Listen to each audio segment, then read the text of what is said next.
महाराष्ट्रामध्ये अनेक प्रश्न जटिल आहेत. या प्रश्नावरती विरोधकांना बोलता येत नाही, त्यांची दातखिळी बसलेली आहे.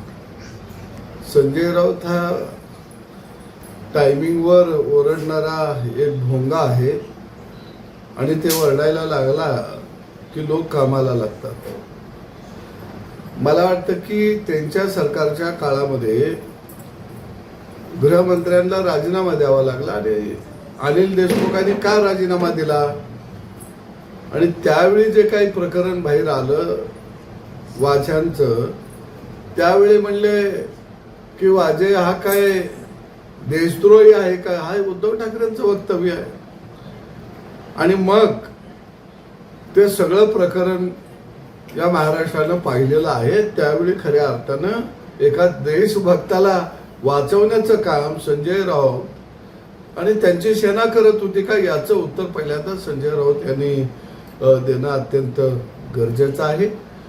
एका बाजूला गृहमंत्री म्हणून देवेंद्र फडणवीस यांची वचक गुन्हेगारांच्या वरती किती आहे हे आपण काही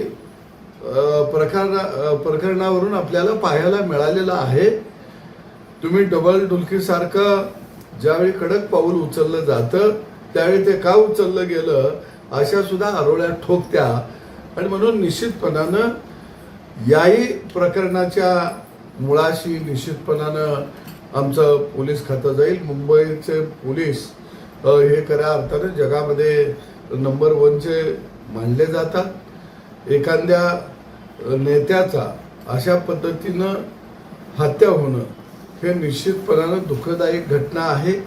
परंतु नेता असो किंवा सर्वसामान्य जनता असो, प्रत्येकाचा जीव हा लाख मोलाचाच असतो आणि त्याचं रक्षण निश्चितपणानं राज्य सरकार करेल. काय आहे की जरांगे पाटलांच्या लढाईमुळं गरीब मराठा समाजाला ज्यांच्या कुणबी नोंदी होत्या, त्यांना कुणबी दाखले मिळाले नव्हते, त्यांना ते मिळाले. परंतु एका बाजूला कायद्याच्या चौकटीत बसणारं जर आपल्याला आरक्षण पाहिजे असेल आणि सरकार जर चर्चा करायला तयार असेल तर मी आपल्या माध्यमातून जरांगे पाटलांना विनंती करेन की आपण सरकारबरोबर चर्चा करा, विधितज्ञ लोक आपल्याबरोबर घ्या. कारण या देशाला भारतरत्न डॉक्टर बाबासाहेब आंबेडकर यांची घटना आहे. या देशामध्ये न्यायालय आहेत आणि हा देश कायद्यानं चालतो. मी म्हणाल त्या पद्धतीनंच झालं पाहिजे अशी जर भूमिका घेतली तर यामध्ये मला वाटतं की मराठा समाजाचं मोठं भविष्य काळामध्ये न भरून येणारं एवढं नुकसान झाल्याशिवाय राहणार नाही. आज एका बाजूला EWS हे जे आरक्षण आहे हे आरक्षण मराठा समाजालाही लागू आहे.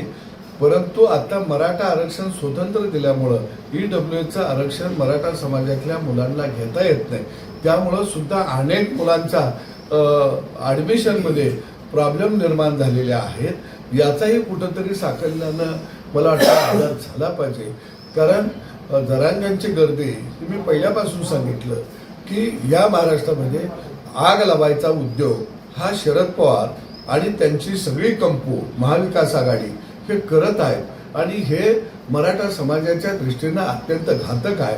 जर मराठा समाजाला OBC मध्ये 100% समावेश करायबद्दल भूमिका ही शरद पवारांनी 50 वर्षामध्ये का घेतली नाही? ज्यावेळी आरक्षण 16% शिल्लक होतं 92-93ला, त्यावेळी ते आरक्षण मराठा समाजाला का दिलं नाही? म्हणजे निश्चितपणानं की मराठवाड्यामध्ये जे मराठा समाजाच्या आरक्षणाच्या मुद्द्यावरती लाटेवरती जे खासदार महाविकास आघाडीचे निवडून आले ते तर का पत्र लिहून देत नाहीत जरांगे साहेबांना की आमचा OBC मध्ये मराठा समाजाला समावेश करायला पाठिंबा आहे? म्हणजे निश्चितपणानं मराठा समाजाची ही दिशाभूल होत आहे आणि या आंदोलनाला ही वेगवेगळे अंगल आहेत, वेगवेगळे लोक त्या पद्धतीनं खतपाणी घालत आहेत आणि या महाराष्ट्रामध्ये अराजकता माजवत आहेत.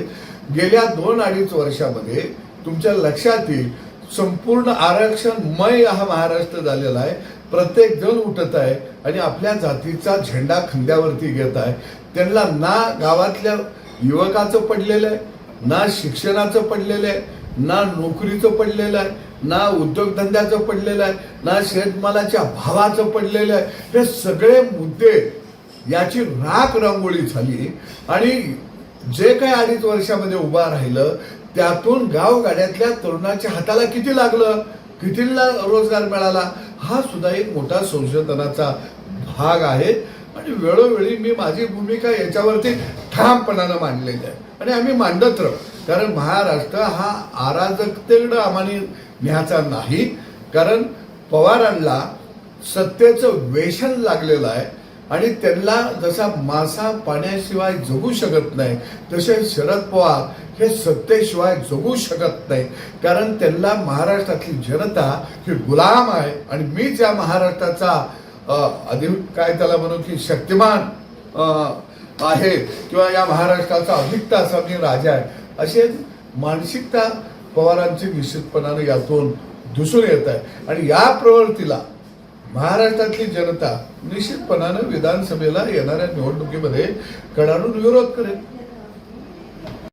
दसऱ्याचं सोनं लोटायचा हा पारंपरिक गावगाड्यातला एक तो रीतरिवाज आहे किंवा एक उत्सव आहे.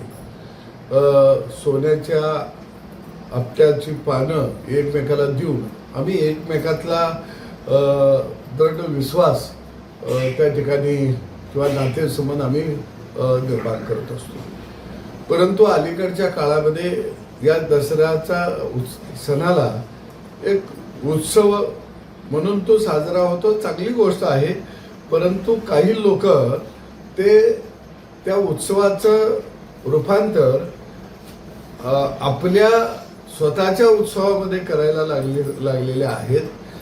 हेही आता अलीकडच्या काळामध्ये मोठ्या प्रमाणामध्ये होताना दिसत आहे. राज्यामध्ये अनेक मोठे मोठे मेळावे या निमित्तानं झाले, परंतु मला एक समजत नाही की या मेळाव्यांच्या मधून राज्यातल्या जनतेसाठी काय संदेश होता, राज्याच्या जनतेच्या भल्याचं काय त्या ठिकाणी चिंतलं गेलं, हा सुद्धा एक मोठा संशोधनाचा भाग आहे.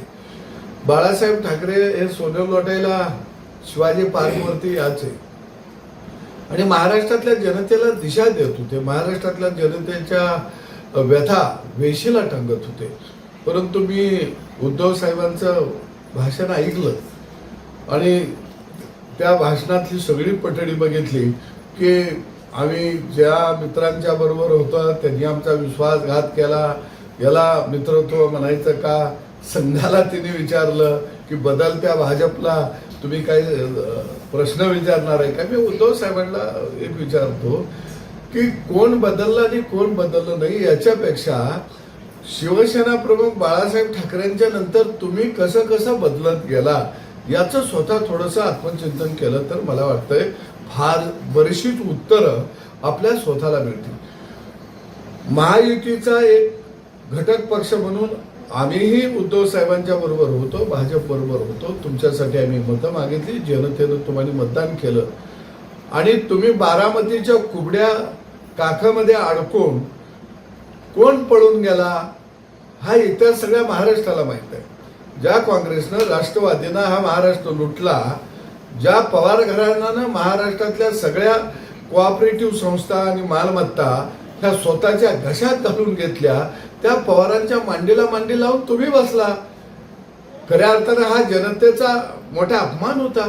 तुम्हाला जर पवारांच्या बरोबर जायचं होतं तर तुम्ही सगळ्या आमदारांचे राजीनामे घेतले पाहिजे होते आणि पवारांच्या बरोबर स्वतंत्रपणानं त्यावेळी निवडणूक लढवली पाहिजे होती. म्हणजे विश्वासघाताचा इतिहास हा खऱ्या अर्थानं उद्धव साहेब तुम्ही लिहिला. कोरोनाच्या काळामध्ये तुम्ही मुख्यमंत्री झाला, काय तुम्ही शेतकऱ्यांच्यासाठी त्या काळात केलं. शेतकऱ्यांचा भाजपाला सडत होता, दूध घरात होतं, शेतकरी कर्जबाजारी त्या काळामध्ये झाला. अशी कोणती योजना शेतकऱ्यांच्यासाठी त्या काळामध्ये आणली, गावगाड्यासाठी तुम्ही आणली, हे तुम्ही सांगू शकता का. आणि आज तुम्ही दसरा मेळाव्यातून सांगता की हे राज्य घालवायचं आहे, हे सरकार घालवायचं आहे. आणि मग कुणाचं सरकार आणायचंय, लुटारूंचं सरकार आणायचंय, बारामतीकरांचं सरकार आणायचंय. ज्या पवारांनी राज्यातले साखर कारखाने मोडून खाल्ले, ज्या पवारांनी सूतगिऱ्या मोडून खाल्ल्या, दूधसंग मोडून खाल्ले, त्या पवारांना परत आणायचं. ज्या पवारांनी शेतमालाचा भाव कधी वाढू दिला नाही, शेतकऱ्याच्या खात्यावर रुपया कधी दिला नाही, त्यांचं सरकार तुम्हाला आणायचं. निश्चितपणानं राज्यातला शेतकरी हे चालू देणार नाही. कारण आता शेतकऱ्याला समजायला लागले आपलं कोण आणि परक कोण. म्हणून मला वाटतं की उद्धव साहेबांच्या दसरा मेळाव्यातल्या ह्या निव्वळ वल्गना होत्या. तुम्हाला राज्य मिळायसाठी गावगाड्यातला शेतकरी काम करत नाही.